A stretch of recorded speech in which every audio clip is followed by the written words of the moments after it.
Yep.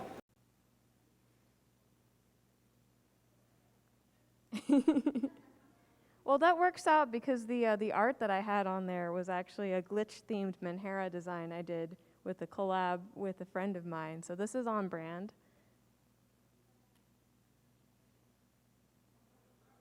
This reminds me, I had a fashion show with a video for the glitch-themed design, and the video started glitching out, but everybody thought it was part of the video. Just worked.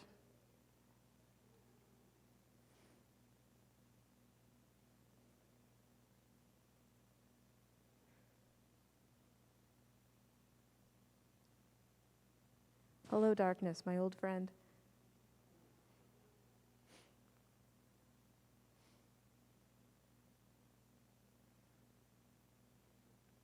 Well, are you guys enjoying the con so far? Yes. Did you go to the open mic night last night? No? I was like, oh, there's a bar? Okay, I'll be there. Oh, we see all your files, Alexis. Oh, hello, stream.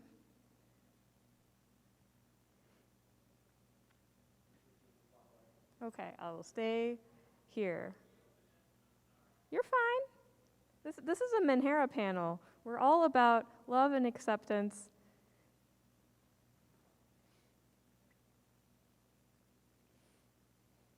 Well, I'll have some stuff I can talk about while we get that up. So how this panel kind of is going to break down is Menhera is one of those styles that there's a lot of misconceptions about. So first we're going to talk about those misconceptions and break all of that down. And then once we've addressed the misconceptions, we're going to build you back up with what Menhera actually is. Then after we go through that, I'm going to show you some examples of Menhera, some alternatives to Menhera that have like similar theming. And then we're going to talk about some Menhera icons and brands and where you can find more information on it. So perfect timing to go to the next slide. All right, so common misconceptions. I hear a lot of people say, oh, is it Menhera K? No. So the K suffix actually means stereotypes of or things associated with. So like fairy K is things associated with fairies. Ooh, I'm louder now. Beautiful. So, but Menhera K is like things associated with Menhera. So it's often used derogatorily by people outside of the community, often in sexist ways. So we don't use that. Just Menhera. I also hear a lot that people say, oh, they don't like Menhera because it's gory. So Menhera actually doesn't feature a lot of gore. It's often mistaken for Guro Kawaii, which is cute gore, but that's actually a completely different style. Menhera itself will rarely feature gore, and if it does feature gore, it's usually there for a very specific reason to enhance the message of the print. You never just have gore for gore's sake with Menhera. I also hear a lot, and is Menhera only for people who have mental health struggles or are chronically ill? And one thing that's really funny to me is the people who ask me this question, like, do you have mental health struggles and do you have chronic illness, but feel like that their problems aren't like severe enough to be considered Menhera, which always makes me a little sad. But no, anybody can be Menhera. The point of Menhera is like more broad. It's anything that causes you stress. It can be like school. You can make vent art about your school life and habit. You can make vent art about just, anything that causes you stress. And additionally, even if you wear Menhera about a vent piece that isn't something you personally identify with, you're still spreading awareness and you're still spreading that message of Menhera, so you're still Menhera. Oh, and then my favorite is, it was Menhera, that drippy glitter makeup style. So no, that is a makeup style popularized by doll artist Elf Guts. Unfortunately, they use the Menhera tag in a lot of their work, so people have gotten that confused. I don't really blame them for it because social media is like a hellscape and you just have to put tags on there sometimes to get just your followers to see it. But that's something different. I would consider it more of a Guro Kawaii thing. Next slide, please.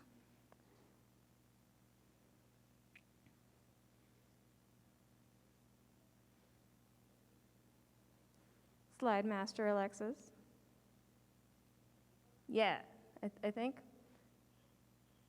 We're on this slide now. All right, so then what is Menhera? So here, I hope I'm not blocking it. Here we have some lovely art done by artist Hoshi. He's got drawn here a basic, like your standard silhouette of Menhera. Now, Menhera does not have a strict silhouette. However, it is typically a looser, oversized top with like short skirts or shorts and like thigh highs or socks or something like that. And that's just because that styling has been popularized by some of the brands, and it's a very accessible way to wear things. A lot of people with chronic pain issues find it a lot easier to put on thigh highs and socks than tights or leggings or tight-fitting bottoms. So that's why you see that. You often see it in pastels, especially in the States, but there's no color palette to Menhera. Anything that's Ventart can be Menhera, any style, any color. And you're gonna wanna see comfortable shoes. So you're not usually gonna see heels, you're gonna see flats, sneakers, shoes that you would walk around the train on, something comfortable.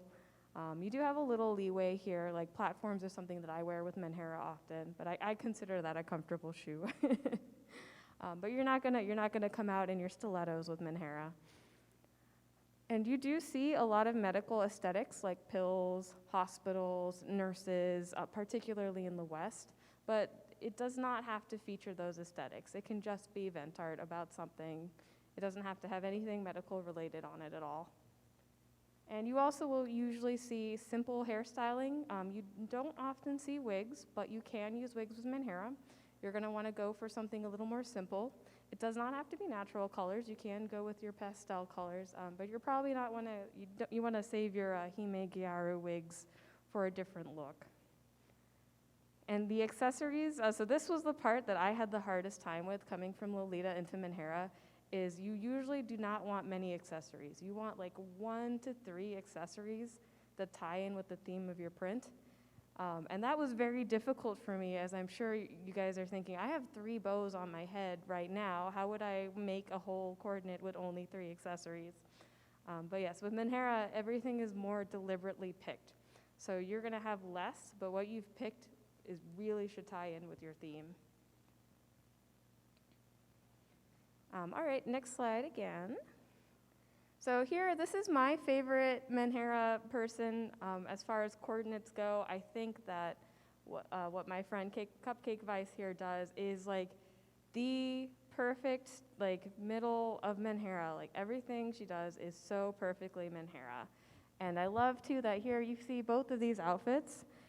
She's designed them around her commute and around where she's going. So she's got a jacket, she's got a face mask. This was pre-pandemic even, and she designed that so she could be warm when she was outside and commuting and have the face mask for commuting.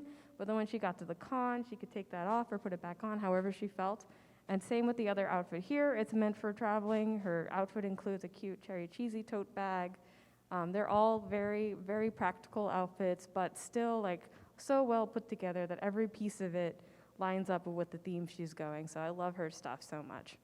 But you'll say, oh, this doesn't look, this isn't very flashy, this isn't very bright. And Cupcake Vice only has like 500 followers.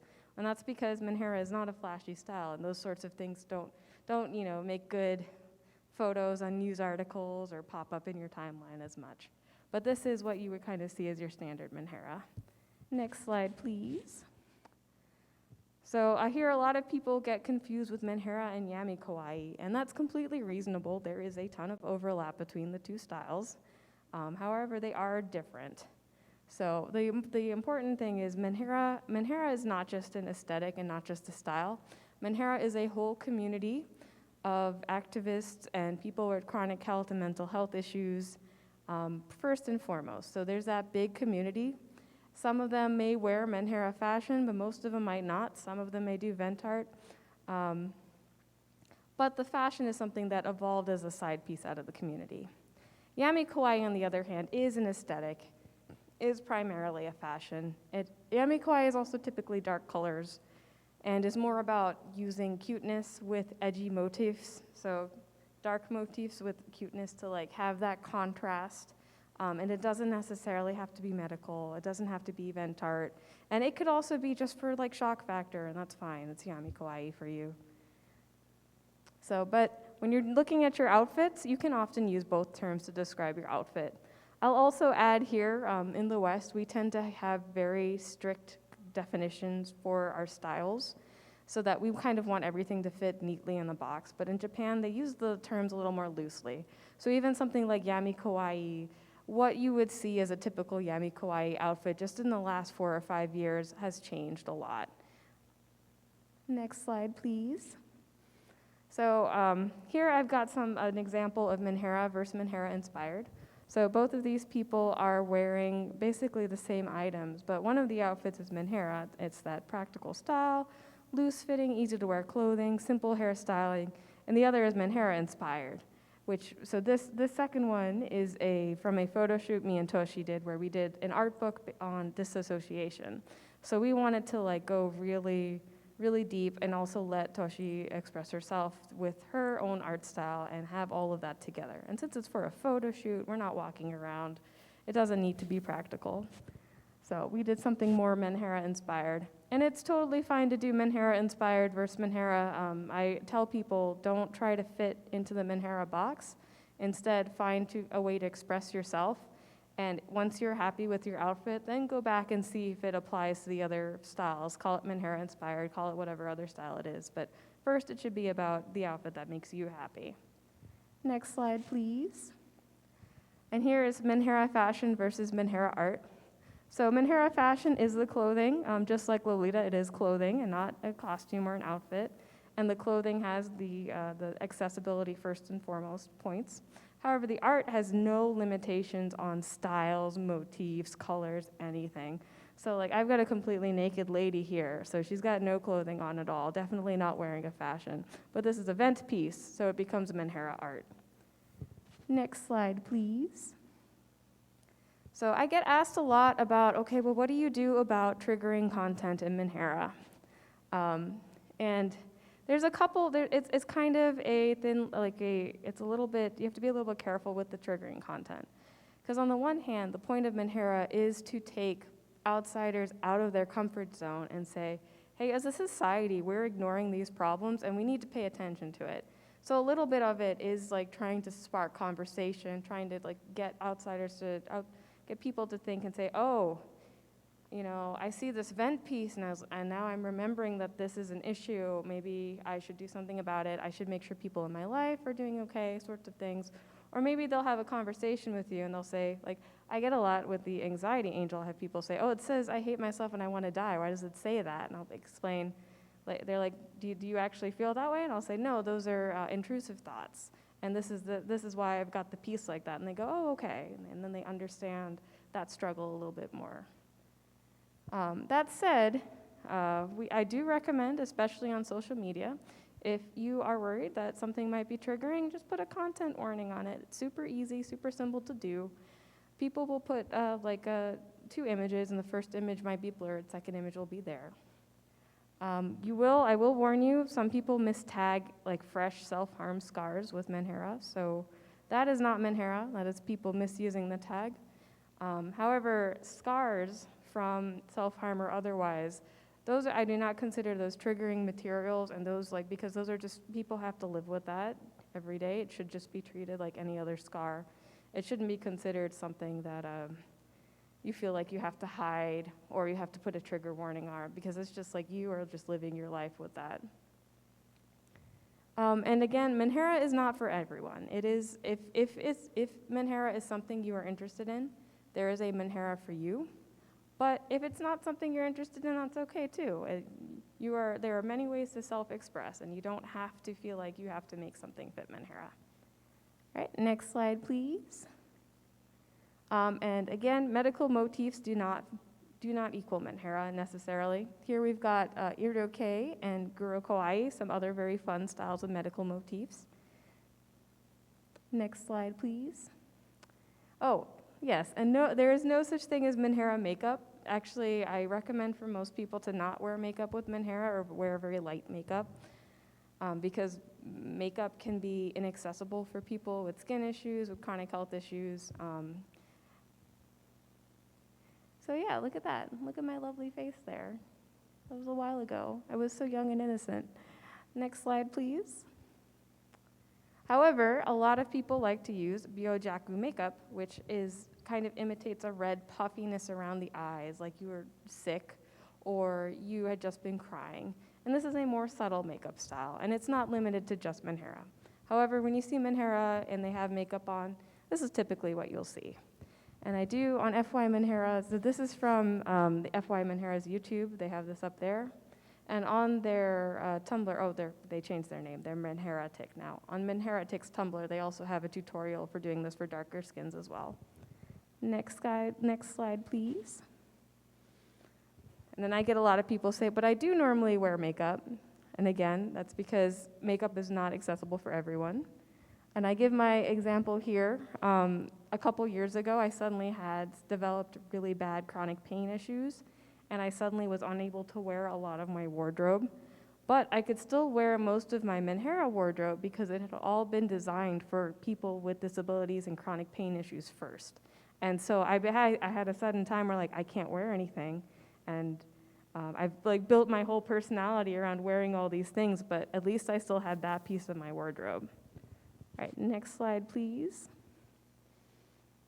And this is a shameless shout out to the Living Doll style. If makeup is something you are interested in self-expressing with, this is an excellent style to do so with.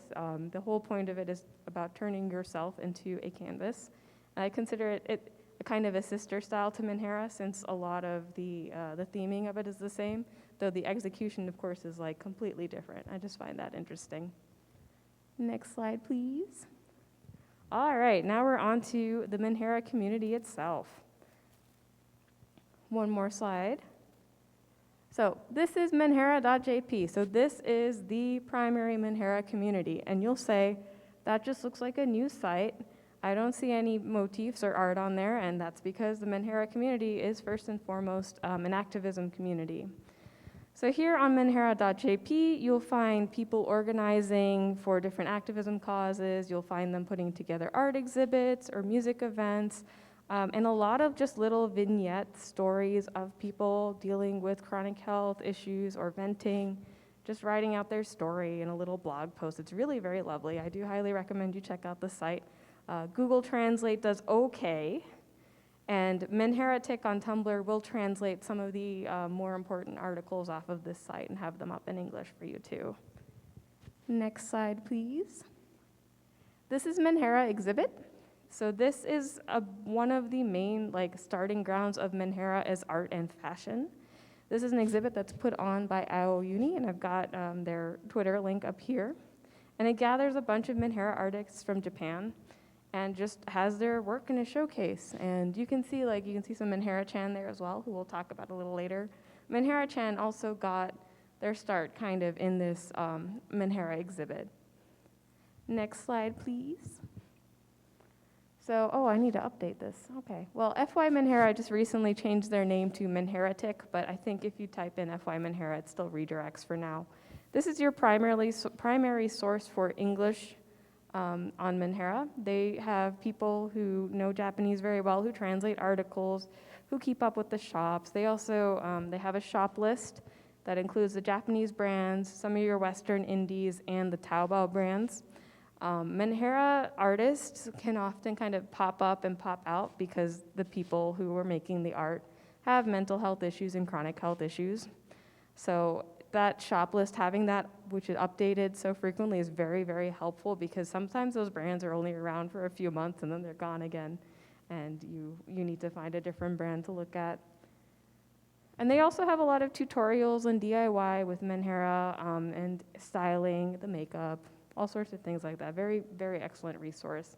And most of the information I get comes off of Menheratic and the different contributors to Menheratic. They actually review the slides for me before I present, which is super nice of them. Next slide, please. So here are the two communities that are run on Facebook. So I'm the admin of these two. We have, I need to update this too, I'm sorry. I changed everything in the last 2 weeks right before this. So we have Menhera chat box now, which is your general Menhera community. And we have Menhera updates, which is more shop lists and more whenever a brand releases something, Menhera just gets pushed over there. There's also a Japanese community active on Twitter. There's the forums on menhera.jp, which is the Japanese community again. There is a Menhera Discord. That Discord link is available both in Menhera chat box and on Menheratic on Tumblr, but you can also message me and I can send you that link. And there was a small 4chan community. I think they've all moved to the Discord now. I haven't seen them posting as much, but all very lovely communities. Next slide, please. All right, on to the icons and the brands, the fun part. One more slide. So Menhera is very important in music. We have a lot of Menhera-inspired brands and bands. So this is something I'm a little less familiar with, but I did manage to get a list of several Menhera bands. Bleh. There is Menhera Gathering, which, similar to Menhera Exhibit, serves as a gathering place for Menhera musicians and musicians who want to do like special Menhera releases to gather together. It is hosted by the visual K band Arshitei. I hope I'm saying that correctly. Very cool stuff. And you'll see even artists who may not consider themselves like their whole band Menhera, you'll see them do Menhera-specific projects or specific albums or collaborations. It's huge in the music community there. Next slide, please.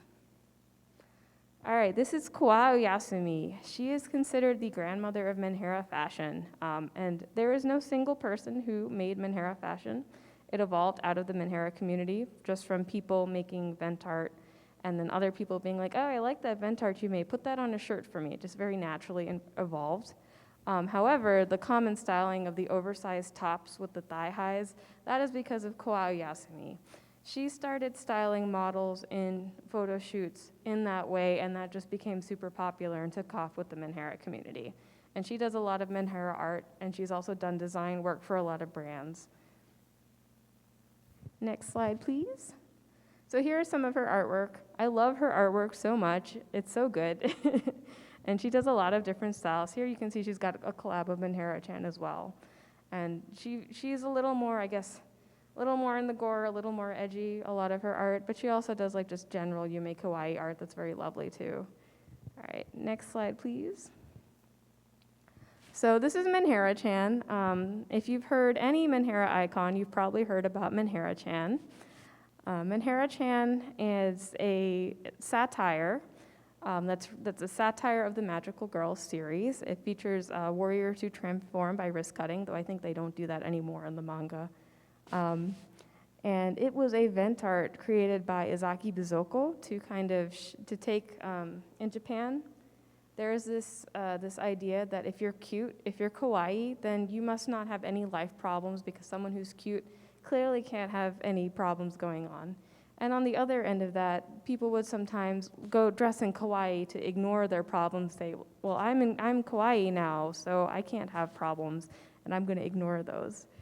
And Izaki Bizoko was upset with that, and he said, no, you need to pay attention to your problems. The cuteness does not have anything to do with that. So I'm going to take those cute motifs, and I'm going to take all of these darker topics, and I'm going to put them together and make you look at them. And that's where Menhera-chan came from. So it was a true vent art.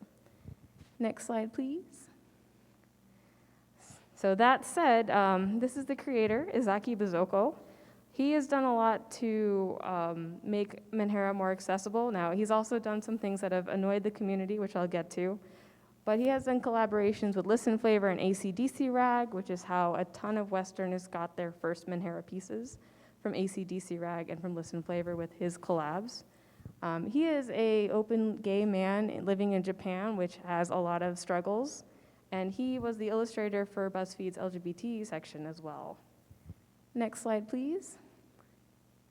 Now that said, unfortunately, Izaki Bizoko does not know, like he either doesn't know very much about the Menhera community, which is a little shocking because he got his start with Menhera Exhibit, or he's kind of on purpose spreading some false information. So I would say, please do not listen to him when he says anything about Menhera. You support him, support his work. Menhera-chan is a really great piece.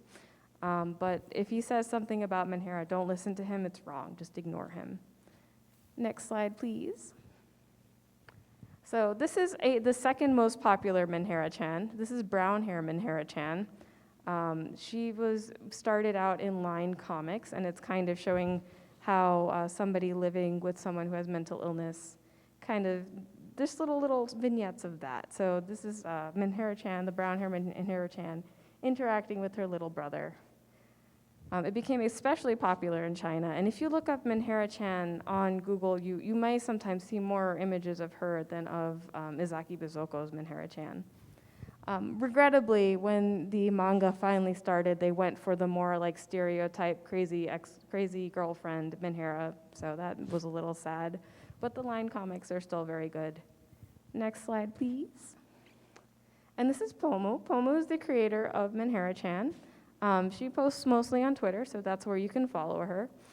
This is one of my favorite art pieces she's done, because like we've all been there, right? Like just laying on the floor crying, like why is life? I don't know. I just feel that picture a lot. I like it. Next slide, please.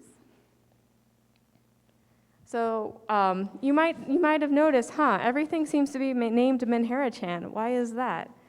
It's similar to calling a character like Goth Girl. It's pretty generic, and so it's been used a lot. But in the Menhera community, we were thinking on this, and we were like, I wonder who did the first Menhera-chan. And the Menhera-tic contributors did some digging, and they found this Menhera-chan. This is the earliest one that we found. Dates back to 2012. There is an English fan version there's a fan-translated English one of this on the internet, and it is so good. I absolutely recommend reading it. You can email me, and I'll give you a link. It is beautiful.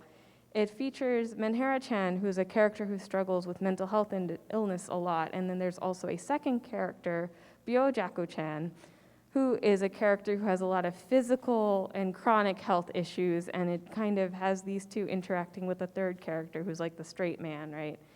And just seeing how Menhera-chan's struggles are versus how Byojaku-chan's struggles are, and while you would think they'd be similar, they're also different. It's super lovely.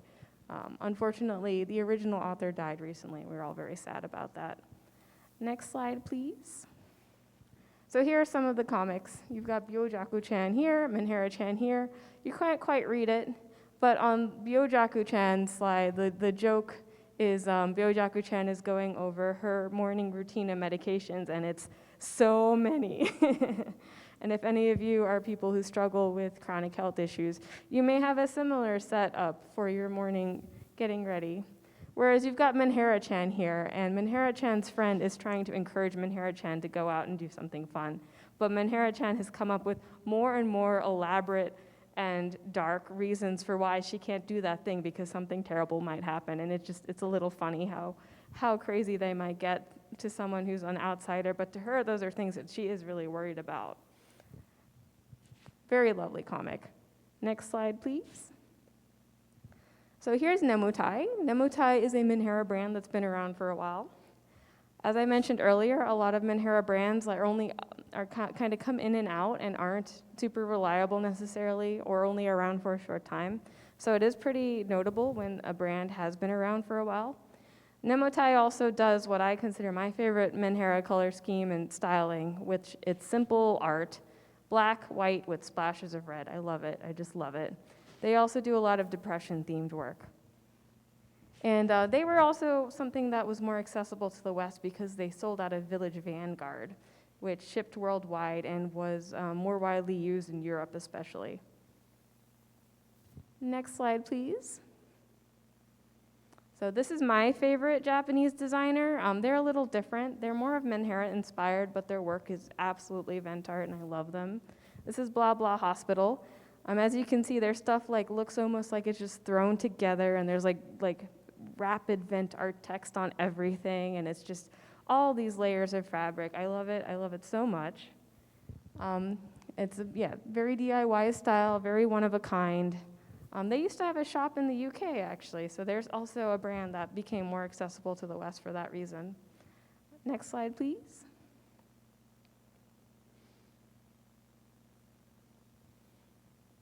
I'm sorry, Alexis is doing like 10 things at once right now, so I'm not making her life easy. Yeah, you got it. Parfum and lavender. All right, so this is a Western-created icon duo. I love these two. They are second in popularity to Menhera-chan. You will see them around, and I love them. They are two twins who work at a medically themed maid cafe, and they volunteer at a hospital, and there's like a little story behind them. They also have, there's a whole cast of characters in Parfum and Lavender's world. It's so lovely. And this came out of an artist named Cherry Cheesy, who's just based in Ohio. Super sweet girl. Next slide, please. So Cherry Cheesy, if you see somebody in Menhera in the West and they are wearing thigh highs, there is a 90% chance that they got them from Cherry Cheesy, because she was absolutely prolific with her work. So she's kind of stopped doing this work now, but she has made so many different types of vent art designs and lines that if there's a theme that you want to go for, you can probably find a pair of Cherry Cheesy thigh highs that are absolutely perfect for it. Next slide, please. All right, Menhama. This one is not necessarily super popular, but it's kind of like an inside Menhera joke. This character came up because a lot of the Menhera community happened to own hamsters, and there were a couple of community members who had hamsters that just got sick a lot. So Hashi over here was like, I'm gonna turn that into a cute character, and made Menhama. And I love Menhama so much, and we all love Menhama, and Hashi hates Menhama. Hashi wants to do something else, and I'm just always there like, more Menhama, please, thank you. So look how cute that is. Next slide, please. So this is the artist behind that, Hashi Candy. Actually, he's just Hashi now. He got popular enough that they gave him his own username on Twitch, which is amazing. So he mostly does streaming nowadays, VTubing. He makes a really comfy stream that's super accessible. It's really chill. I really love it. And he's collaborated with other VTubers in that scene. He is getting a little bit back into fashion designing again, because I keep poking him to do it. So we'll see some fun stuff from him. Next slide. Zombie unicorn. So just like how everybody's thigh highs came from Cherry Cheesy, if you see somebody wearing Menhera who's got a polymer clay band-aid on, 90% chance it came from zombie unicorn. Zombie unicorn became really popular because a lot of artists who make the accessories, they're very unreliable because they're people with chronic health issues. And so it'd be very difficult to get this resin art polymer clay artist, but Zombie Unicorn is extremely reliable and has high quality of work and has been consistent. So you can go to Zombie Unicorn and get these vent art pieces whenever, and they match everything. They're very lovely. And they started with more girl Lolita, and they still do some work like that. They have some really cute heart pieces they did recently. But they started doing more Menhera in 2018, and the Menhera community loved them, and so they've switched their focus to mostly doing that kind of work. Next slide, please. There you go. There's some more of their vent work. I love it. It's so good. Look at those pills with the vent text. They're just, oh, my heart. I love it so much. Next slide, please. All right, and there's me. Hi, I'm here. I keep going to these events and yelling about Menhera at people. So at least with the Lolitas, if you're a Lolita, you probably heard about this because I would not shut up. So hi, here I am not shutting up again. I discovered Menhera a few years ago. I actually got into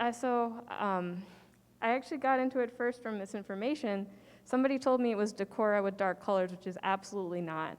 But the Menhera community was very, very nice to me and spoon-fed me, and I was like, wait a second, this is so much better than what I thought it was. I love this. And I personally think that if I had known about a style like this, like when I was younger, struggling with health issues and taking medication, I would really struggle with doing that. But if I had seen something like this, I think I might have been more open to it. So I like to talk about Menhera at places like this, especially as some Lolitas are looking for more comfortable styles to wear in addition to Lolita. I think Menhera is a great one, and I really hope that maybe if somebody who was in that position that I was in a few years ago hears about Menhera, they might get some benefit out of it. Next slide, please. Look, it's me from 2 years ago. I should take new photos. I probably won't, though. So we'll see with me that I do use a lot of medical motifs because, again, I had personal struggles with not wanting to take medication. So I think using that aesthetic to say, No, it's fine. We're going to destigmatize this. Like, the medication is just medication. Just take it. It's good. I also do a lot on anxiety. I've done some disassociation prints. I like puns, so you'll see that. Fun fact, there's a lot of puns in Menhera. It's like it was made for me. It's just beautiful. Next slide, please. Oh. Questions. All right. Anybody have any questions for me? I can't see the stream questions if they're stream questions, so I hope they don't have any questions. I will relay if there are any stream questions. There are none at the moment, and I'm going to bring out a microphone and a stand to Woohoo! make sure the audience questions Fancy. also are on the stream. Oh, well, now somebody has to ask a question because poor Alexis has walked all the way up here with a mic. Can we get some thank you Alexis in the chat? Because Alexis is great. Oh, you're too kind. Oh. Yeah. Alexis wasn't even in Lolita. We were just like, no, you're doing work for us now. And she was like, oh, okay. I guess I'll be in this now. But thankfully, you make really comfy styles and introduce me to Menhera, so I can be like, I'm wearing a Puvithel hoodie. I'm in J fashion. Oh. What is our time, too? Should I do extra stuff? 12 minutes? 12 Okay, so minutes. only time for questions. Any questions with our fancy mic stand? Come on up. Come on up, and then I'll stop dancing. Aw. All right, well, if there are no questions, oh, Kat's running.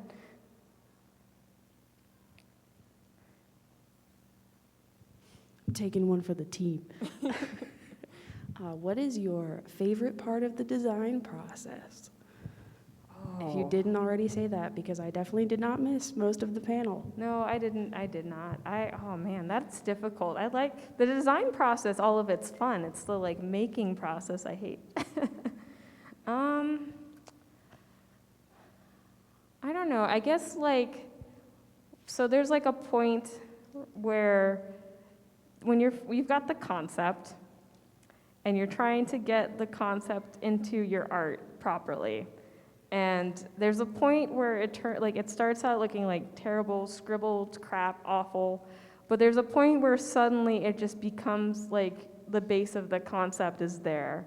And I think that point I really enjoy, seeing it like finally like click and you're like, ah, yes, there it is, I got it.